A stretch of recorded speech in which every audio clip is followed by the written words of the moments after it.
Magandang umaga mga kaibigan. Dito tayo sa likod ng aking bakuran. Ayan. Titignan natin yung mga tanim ko. Ayun.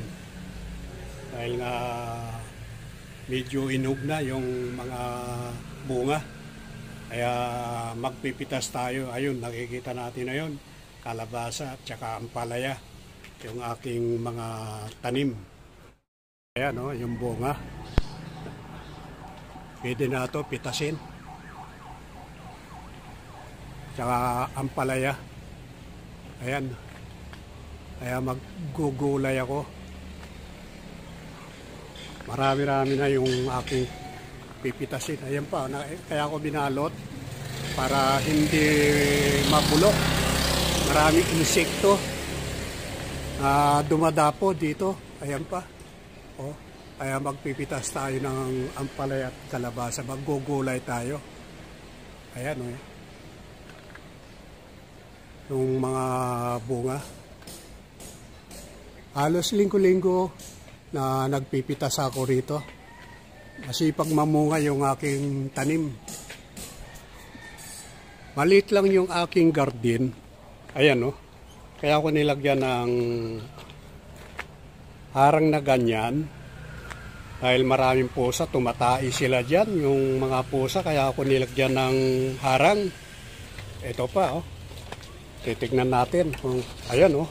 Oh. Bali, patula. Gumagapang na siya. Oh. Kahit na maliit lang yung aking garden, maganda yung nilagyan ko ng fertilizer yan. Kaya ganyan siya. Ayan. Gumagapang na siya. Ampalaya at patula yung aking tanim dito naman sa kabila. Kaya ako nilagyan ng ganyan na harang para hindi magdudumi ng pusa rito. Dahil maraming pusa na dumadayo rito. Kaya magpipitas tayo. Bunga na, pwede na itong gulayan. Kalabasa.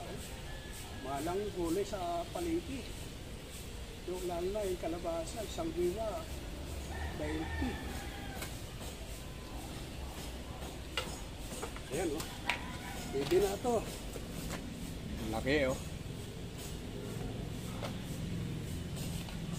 Tapos ang palaya. Aking pipitasin.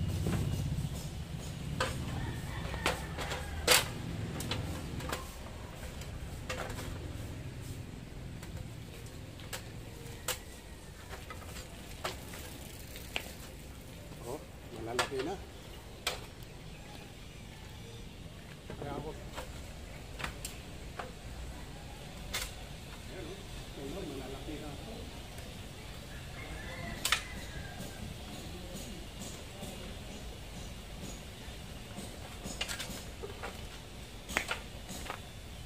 Oh. Sipag lang ang kailangan talaga para magkaroon tayo ng gulay. Maliit lang yung area na ulit na ngayon, di ba?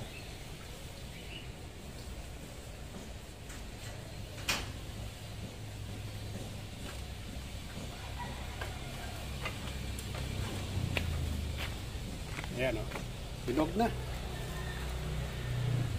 Kaya ako tinaasan yung paggagapangan. Alam nyo naman, kapag gabi, maraming nakikisosyo, namimitas, hinahatak, kaya mataas yung gagapangan ng aking gulay. Okay, magluluto tayo.